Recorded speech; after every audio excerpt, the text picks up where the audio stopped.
Kabar kepergian kedua ekor naga itu menggemparkan kerajaan-kerajaan di luar bumi, yaitu kerajaan di bawah tanah, di bawah lautan, dan di lapisan-lapisan langit. Serentak mereka menyebar panglima-panglimanya untuk menemukan serta membujuk kedua ekor naga untuk berpihak pada mereka masing-masing. Dengan perhitungan kesaktian kedua ekor naga itu digabungkan dengan kesaktian-kesaktian yang telah ada, pastilah dapat mengalahkan kerajaan bumi, walaupun dibantu oleh naga hitam yang sakti. Pada suatu saat sampailah ia di suatu daerah yang kelam, daerah yang sama sekali tak dikenal. Kembali Ki Ardi berhenti dan kembali pula ia memandangi pahatanya. Bentar kemudian katanya, "Nah, pada bagian inilah cerita itu aku ambil sebagai bahan pahatanku ini. Daerah kelam itu dikuasai oleh dua ekor harimau raksasa yang berkulit hitam legam. Ternyata kedua ekor harimau ini pun ingin dapat menguasai dua ekor naga itu, baik secara halus maupun secara kasar. Ketika ternyata kedua ekor naga ini menolak kerjasama dengan mereka, terjadilah suatu perselisihan sehingga akhirnya pertempuran pun tak dapat dihindarkan. Benarnya kedua ekor harimau itu tak dapat menguasai lawannya kalau saja daerah mereka tidak menguntungkan. Daerah kelam yang penuh rahasia itu sangat membingungkan kedua ekor naga, sehingga akhirnya naga itu pun hanya bertahan apabila diserang. Tapi setelah ia terjebak ke dalam daerah itu, sulit bagi mereka untuk mencari jalan keluar. Sampai sekian Ki Ardi menarik napas dalam-dalam. Nampaknya legalah hatinya, seolah-olah ia telah melahirkan suatu rahasia yang selama ini disimpannya. Tapi sementara itu Sagutro pun mendesak, "Tidakkah Ki Ardi akan mengakhiri dongeng itu?" "Mengakhiri?" tanya Ki Ardi. "Bagaimana aku akan mengakhiri? Kejadian itu memang baru sampai sekian." "Baru sampai sekian?" tanya Sagutro heran. Maesa Jenar pun tidak kalah herannya, apalagi ketika dilihatnya perubahan garis wajah Ki Ardi. Kesan-kesan kejenakaan yang selama ini selalu tersembul di antara tawanya lenyap sama sekali. Bahkan ketika Maesa Jenar memandang matanya yang sejak semula sudah mengagumkan, kini seakan-akan dunia ini ada di dalamnya. Tapi rupanya Sagutro tidak melihat perubahan itu, sehingga masih saja ia mendesak, "Ki Ardi, katakanlah akhir dari dongeng itu. Nanti aku akan memuji pahatanmu itu pula." Ki Ardi tersenyum, tapi senyumnya kosong. Malah tiba-tiba ia berkata sambil berdiri, "Tunggulah Sagutro, akhir dari cerita ini masih agak lama. Sekarang aku akan masuk sebentar. Kawanilah tuan ini." Rupanya Sagutro ingin lekas-lekas mendengar akhir cerita itu, sehingga ia menggerutu tak habis-habisnya. Meskipun demikian, Ki Ardi seolah-olah tidak mau lagi mendengarkan. Ia berjalan perlahan-lahan masuk ke dalam gua dan sejenak kemudian lenyaplah ia ditelan kegelapan. Maesa Jenar yang melihat perubahan itu menjadi curiga, tapi ia sama sekali tak menunjukkan kecurigaannya. Hanya saja karena mungkin segala sesuatu dapat terjadi, maka haruslah ia bersiaga. Apalagi ketika sampai beberapa lama Ki Ardi masih juga belum muncul. Kecurigaan Maesa Jenar semakin bertambah. Kembali terasa betapa bodohnya sehingga ia dapat dipermainkan oleh keadaan. Ataukah ia sudah berubah menjadi seorang penakut yang selalu diliputi oleh perasaan was-was dan curiga? Sagutro pun akhirnya merasa tidak sabar, hanya masalahnya yang berbeda. Maka segera ia pun berdiri dan memanggil-manggil Ki Ardi. Tetapi tidak ada terdengar orang menyaut, karena nampaknya Sagutro telah terbiasa bergaul dengan Ki Ardi. Nampaknya telah pula Sagutro terbiasa masuk keluar rumahnya. Maka ketika panggilannya tiada mendapat sambutan, segera Maesa Jenar pun berdiri dan melangkah menuju ke mulut gua, dan sejenak kemudian ia pun telah lenyap di telan kegelapan. Maka saat itu Maiso Jenar tinggal duduk seorang diri di samping api yang masih menyala-nyala. Bayangan-bayangan yang ditimbulkan nampak selalu bergerak-gerak, kadang-kadang membesar sebagai akan merekam, dan kadang-kadang mengecil seperti akan lenyap. Suasana malam itu rasanya diliputi oleh suatu rahasia. Dan ini sangat menggelisahkan Maiso Jenar. Aneh bahwa pada saat itu ia merasa kehilangan ketenangan. Sejenak kemudian apa yang digelisahkan ternyata terjadi. Tiba-tiba dengan tak diketahui arahnya, di atas bukit kapur kecil itu nampaklah sosok tubuh manusia yang berdiri tegap. Meskipun cahaya api itu samar-samar mencapainya, tapi tidak dilihatnya wajah orang itu dengan jelas. Meskipun Maiso Jenar yang berpandangan sangat tajam. Segera Maiso Jenar pun melompat berdiri. Ia tidak tahu maksud orang itu, tapi pastilah ia tergolong orang sakti. Sehingga dengan begitu saja, tanpa diketahui arahnya, ia sudah hadir di situ sehingga untuk menjaga diri dari segala kemungkinan. Segera Maiso Jenar musatkan pikirannya, mengatur pernapasannya, serta menyalurkan segala kekuatannya ke sisi telapak tangannya meskipun ia belum bersikap. Melihat kesiagaan Maiso Jenar, orang itu tertawa lirih. Bunyi tertawanya lunak dan menyenangkan. Jika kemudian orang itu berkata, Maiso Jenar menjadi terkejut sampai tubuhnya gemetar. Suara orang itu ternyata kecil dan nyaring. Maiso Jenar, tidak perlu kau kerahkan ilmumu Sosro Birowo. Aku tak bermaksud apa-apa. Maafkan kalau aku mengejutkan kau. Ternyata suara itu pernah didengarnya, ya, bahkan baru saja. Suara itu adalah suara Ki Ardi. Jadi ternyata benarlah dugaannya bahwa Ki Ardi bukanlah orang sembarangan. Apalagi ketika orang itu berlambaikan sebilah keris yang nampaknya seperti membara di kegelapan malam. Jantung Maiso Jenar merasakan terhenti. Kalau begitu, katanya tergagap, Tuan adalah Ki Ageng Pandanalas. Ya, jawab orang itu. Sengaja aku bersembunyi di sini untuk membayangi setiap gerak Pasingsingan. Yang aku sangsikan keasliannya, sebab Pasingsingan adalah sahabatku di masa muda. Tidaklah tergolong dalam aliran hitam. Dan sementara ini Pasingsingan memelihara murid kesayangannya yang kau lukai. Biarlah aku mengurus keluargaku pula. Kau sementara ini dapat tinggal di sini. Seminggu lagi kau dapat menuai jagung di belakang bukit ini. Baru setelah itu kau lanjutkan perjalananmu. Sayanglah jagung itu kalau tak ada yang memetiknya. Dengan tak sengaja Maiso Jenar melangkah maju, mendekati bukit kapur itu. Tapi segera Ki Ardi yang ternyata juga Ki Ageng Pandanalas mencegahnya. Maiso Jenar, aku masih belum mempunyai waktu untuk menemuimu. Yang penting kau ketahui adalah tak perlu Sagutro kau beritahu masalah ini. Mungkin ia sudah berubah pikiran, tetapi di dalam keadaan terpaksa, sulitlah ia menyimpan rahasia. Juga kau tak perlu menyelentrehkan cerita yang baru saja aku ceritakan. Aku percaya bahwa pasti kau tahu maksudnya. Kalau aku katakan bahwa naga hitam itu kemudian dikenal dengan nama Kiai Sengkelat. Nah, Maiso Jenar, kata Ki Ardi kemudian. Baiklah, aku pergi dahulu.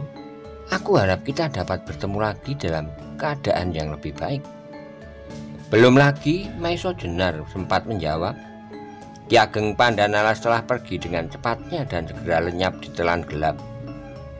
Sepeninggal Ki Ageng Pandanalas, kembali Maiso Jenar merasa bahwa apabila ia berhadapan dengan tokoh-tokoh itu, alangkah kecil dirinya. Ki Ageng Pandanalas, Ki Pasingsingan, dan yang pernah didengarnya lagi dari gurunya tentang orang-orang yang setingkat dengan mereka itu, kecuali gurunya sendiri, almarhum, juga yang terkenal dengan sebutan Pangeran Gunung Slamet, Ki Ageng Surodipoyono dari Pinggang Gunung Merbabu, yang kemudian hampir tak pernah terdengar namanya.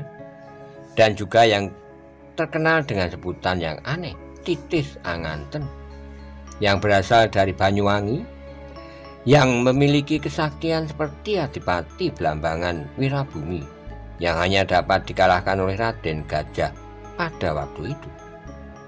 Tapi sementara Maiso Jenar merenungkan dirinya, teringatlah ia akan pesan Ki Ageng Pandanalas tentang dongengannya yang dihubungkannya dengan Kiai Sengkelat. Cepat-cepat ingatan Maiso Jenar bekerja. Akhirnya ditemukanlah hubungan dongengan Ki Ardi itu dengan cerita yang pernah didengarnya, yaitu tentang Nogo yang bersisik emas dan bersaut intan. Pastilah yang dimaksud Kiai Nogososro dan Kiai Sapu Inten, yang pada waktu itu untuk menyembuhkan penyakit seorang putri Majapahit terpaksa pada suatu malam bertempur di udara dengan sebilah keris sakti pula yang bernama Kiai Condong Campur. Tapi kedua keris itu tak dapat menyelesaikan tugasnya. Malahan Kiai Sapu Inten agak mengalami luka-luka, patah sedikit ujungnya. Sementara itu Kiai Sengkelat yang dapat mengusir Kiai Condong Campur, sehingga menjelma menjadi bintang kemukus yang masih menendam pada umat manusia dengan memancarkan bermacam-macam kuman penyakit. Juga jelaslah sudah sekarang di mana Kiai Nogososro dan Kiai Sapu Inten itu berada. Pastilah kedua keris itu ada di tangan suami istri Simorudro dari Gunung Tidar. Dengan menceritakan itu pastilah maksud Ki Ageng Pandanalas minta kepadanya untuk menemukan kembali kedua keris itu. Tentu saja Maiso Jenar menerima tugas ini dengan penuh tanggung jawab. Sementara itu tampaklah Sagutro keluar dari dalam gua. Ia masih saja menggerutu. Orang itu gila. Di mana ia bersembunyi? Gumamnya. Tuan, katanya kepada Maiso Jenar, orang itu tidak ada di dalam rumahnya. Sudah aku aduk sampai ke sudut-sudutnya, tapi aku tak bisa menemukannya. Memang kalau orang itu sedang kambuh gilanya. Rumah ini sering ditinggalkan begitu saja sampai berhari-hari. Mungkin kini tiba saatnya ia datang lagi. Sudahlah, Sagutro, jawab Maiso Jenar. Janganlah kau pikirkan orang tua itu, biarlah ia mendapatkan kepuasan dengan caranya sendiri. Sekarang baiklah kita bicarakan masalah kita sendiri, masalahmu dan masalahku. Tiba-tiba tersadarlah Sagutro terhadap keadaannya, sehingga memberilah kembali kegelisahan hatinya. Sagutro, kata Maiso Jenar, melanjutkan, apakah kau akan kembali kepada kawan-kawanmu? Kalau demikian pertimbanganmu sekarang, aku kira belum begitu terlambat. Tentang diriku terserah kepadamu. Apakah akan kau laporkan kepada kawan-kawanmu atau tidak? Nampaklah Sagutro diam-diam menimbang-nimbang. Dipikirkannya setiap segi yang mungkin menguntungkan dan yang mungkin mencelakakan. Bagaimanakah akibatnya kalau ia kembali ke dalam gerombolannya? Sedangkan kalau tidak, lalu kemanakah ia akan pergi? Setelah Sagutro berkenalan dengan seorang seperti Maiso Jenar, terasalah betapa miskinnya hidup dalam sarang gerombolan. Meskipun ia tidak pernah merasakan kekurangan akan sandang dan pangan, tapi ternyata bukanlah itu melulu yang diperlukan bagi pemenuhan kebutuhan hidup. Karena itu timbullah keinginannya untuk dapat menemukan suatu kehidupan baru. Tuan, katanya kemudian, sebenarnya aku tidak lagi mempunyai keinginan untuk kembali kepada gerombolanku. Tapi karena selama ini aku hanya mengenal penghidupan yang sedemikian, aku menjadi bingung bagaimana aku harus memulai penghidupan baru. Atau barangkali kalau Tuan menghendaki aku dapat ikut serta dengan Tuan kemanapun Tuan pergi. Mendengar permintaan Sagutro, Maiso Jenar menjadi agak kebingungan. Sudah wajarlah kalau Sagutro merasa canggung untuk memulai suatu macam penghidupan yang lain daripada selama ini dilakukannya. Tapi ia pun tidak akan dapat menerima Sagutro selalu bersamanya. Sebab banyaklah hal-hal yang tidak boleh dimengerti oleh orang lain yang harus dikerjakan. Tiba-tiba Maiso Jenar mendapat suatu pikiran yang dapat menolong menemukan jalan keluar. Katanya, "Sakutro, kau tidak dapat terus-menerus bersamaku, sebab aku pun tidaklah tahu pasti akan masa depanku. Tapi aku mau menunjukkan kau suatu jalan keluar yang barangkali dapat kau tempuh. Apabila benar-benar kau mengendaki jalan keluar dari penghidupanmu yang hitam sekarang ini, dan sekaligus kau dapat menolong aku pula. Maukah kau?" Sakutro mandang Maiso Jenar dengan mata yang hampir tak dapat berkedip. Permintaan Maiso Jenar untuk menolongnya adalah suatu penghormatan baginya. Karena itu dijawabnya kemudian, "Tuan, apa yang Tuan perintahkan pasti akan kulakukan dengan segenap kemampuan yang ada padaku. Nah, katakanlah Tuan." "Sakutro," kata Maiso Jenar, "selanjutnya tolonglah aku menyampaikan kabar kepada sahabatku. Pergilah kau menyeberangi hutan Tambak Boyo. Terserahlah jalan mana yang akan kau ambil, tetapi arahnya adalah arah di mana kau temukan aku tadi. Sedikit agak ke utara, kau akan sampai di sebuah desa di seberang hutan Tambak Boyo yang bernama Cupuwatu. Dari sana kau langsung menuju ke arah timur lewat sebuah candi yang terkenal dengan nama Candi Tara, bekas tempat pemujaan Dewi Tara. Dari sana kau langsung menuju Prambanan, temuilah Demang yang bernama Penanggalan. Sampaikan salam keselamatanku kepadanya dan katakanlah, aku mengharap kedatangan adiknya Ki Dalang Mantingan di daerah Rawapening 2 hari sebelum purnama penuh pada bulan terakhir tahun ini."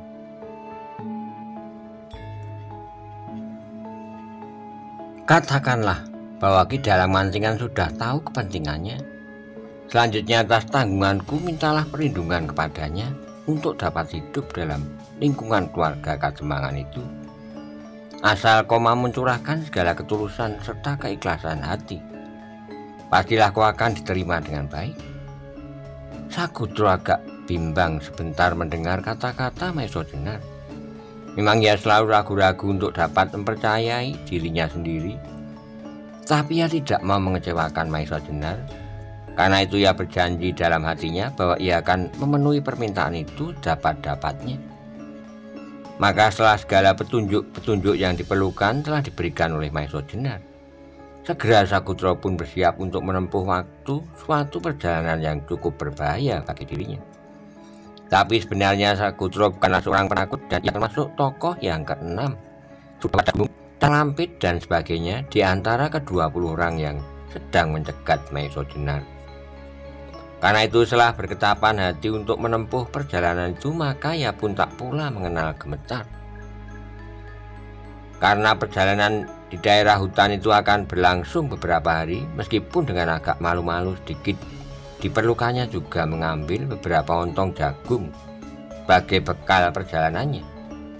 Dan berangkatlah Sakutro pada malam itu juga supaya tidak terlambat, sebab apabila ditunggu sampai besok pastilah beberapa kawannya sudah mencarinya.